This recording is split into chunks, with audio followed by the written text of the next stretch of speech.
All right. So we got another tier list for you guys. This tier list is named, let me think. What is this? Um I think yeah, this is the things that your partner does, you know, tier list. Wrestling partner tier list. The kind of habits mostly that they have and the kind of the things that they do, and we're gonna rate them. Okay, so the first one is the guy that lifts. This guy, you're doing light fucking, um, you're practicing, you're doing going over certain moves and stuff. And this motherfucker just every single move that he tries to do, just tries to lift. This guy just wants to, just get a double or a single and just get his hand in your fucking butt cheeks and then try to lift. From an amateur's perspective, this is, kind of discouraging. You feel like played with, but at a real high level um, thing, wrestling, it's kind of a good habit to have. If you know your partner and everything's good, he knows how to live. He doesn't try to fucking do MMA mindset. Yeah, I'm just gonna kill the guy. Like he has to tell me when to stop until the ref pulls me. I'm just gonna go. Like if he understands things, lifting is fine. I personally don't have problems with getting lifted. I'm very, cat-like on the air. I know how to land, so I'd say it's a B tier. It's not A tier.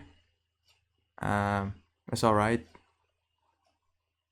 I kind of like when I get lifted up and slammed down, and I just get up like nothing happened. I feel like I feel proud. I feel like hell yeah. Yeah, it's a B tier. It's nothing crazy. It's good. Okay, alright. Okay, the guy that just plays fucking hand grabbing match. Every single time you try to fucking wrestle practice with this guy just holding the hands. And he's like using 150% of his power, and he's like, and you're like, bro, just chill out, okay? I'm trying to practice. What's this? Just trying to hold my hand. Be like, nah, bro, it's like 20%. Like, I'm not even holding that hard, bro. Like, alright, yeah. And you go live, it's like he's weaker, and like, motherfucker, why do you do this? Like, this is a viable strategy. Holding hands is a very viable strategy. Just having this ingrained in you to just hold hands and stuff. It's annoying when you do this, but it's also annoying. But it also feels good when somebody's weaker than you and you just fucking hold their hands and just hold their hands and just push their hands to their legs and just get their leg. It's easier that way.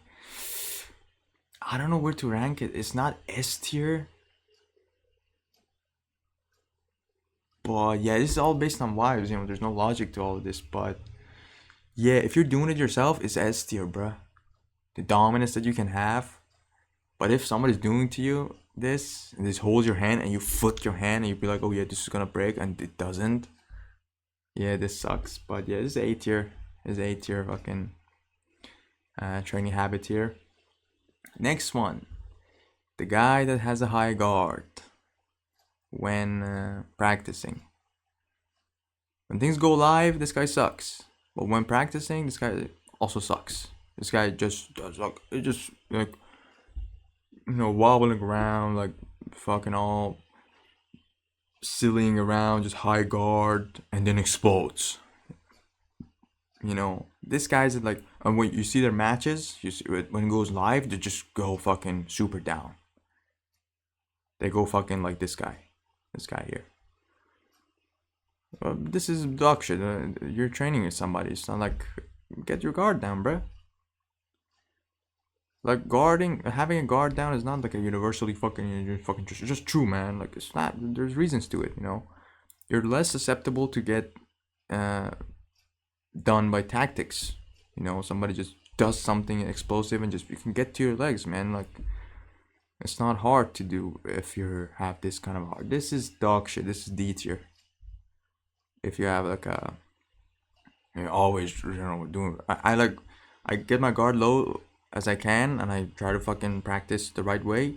And the guy's just like this, and he just snaps you, and he's just fucking, oh motherfucker, like he just fucking pushes on your head, and the thing is just like he's like some hot shit, bro. Okay. Okay, next up we got the guy that uses his legs all the time. He's always try to fucking stick some legs into you. I was that guy when I started wrestling. It just looked cool to me. Like 6 months ago, this was me. I always try to do this. I didn't know what the fuck I was doing. It's dangerous, fairly. But now I'm just annoyed by it. If I see somebody do this and he doesn't know what he's doing, he's just trying stuff out like this, I'm like, motherfucker, you're gonna pop your knee out if I just, get into it. And it's, yeah, usually these guys have like a high guard as well. They think they're like fucking Saitiev or something. So they grow out of it. I hope. I did. But yeah, in general, if you know what you're doing is S tier, these people are very rare, the people who use their legs very effectively. But if they know they're S tier, but if most of the time the people who use their legs and stuff are just dumb, they don't know what the fuck they're doing. They just do it the wrongest way possible, bro. C tier.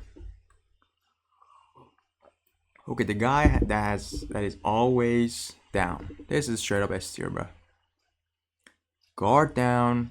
Let's wrestle like fucking men, and not do some bullshit things that you don't understand. Okay, if you can fuck me up with a high guard, alright. If you're Tajadinov, if you're fucking Babasha Saitiev, okay, I understand that.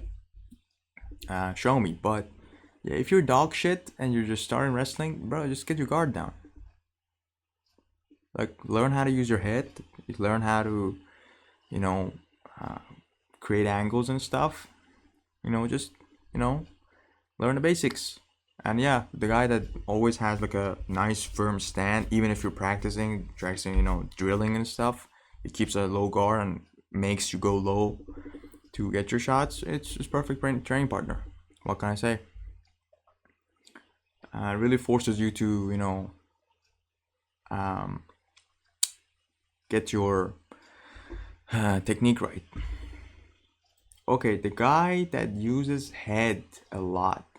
This is not a very common one. I've felt this with like a pro freestyle wrestler guy in our gym.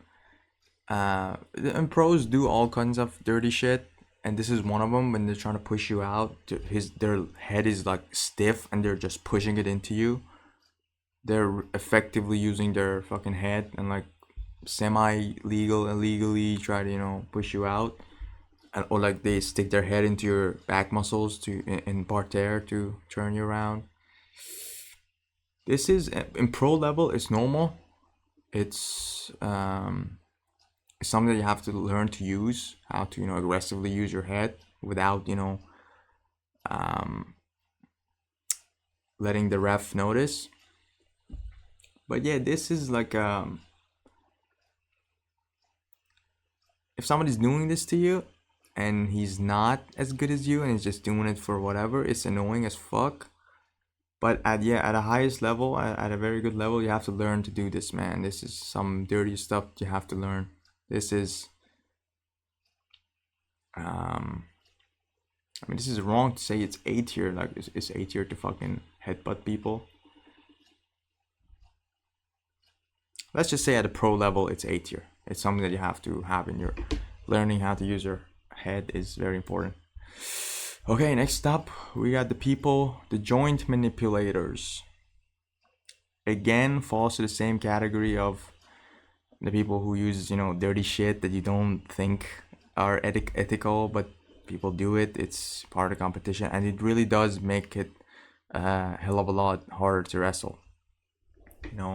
If they get caught, they can get disqualified and shit. They can get warning and stuff, but yeah, they don't. They know how to use it. Like when they're getting the shoulder manipulation is one thing. They try to turn you over.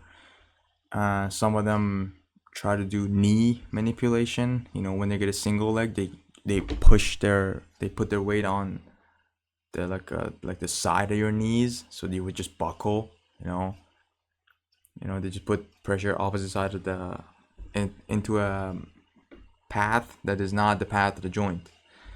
The sides, for example, for knees, they put their weight on that, just push into you like that, and your knee just buckles, and you just have to give up the point. Again, I'd say it's the same tier as like headbutting.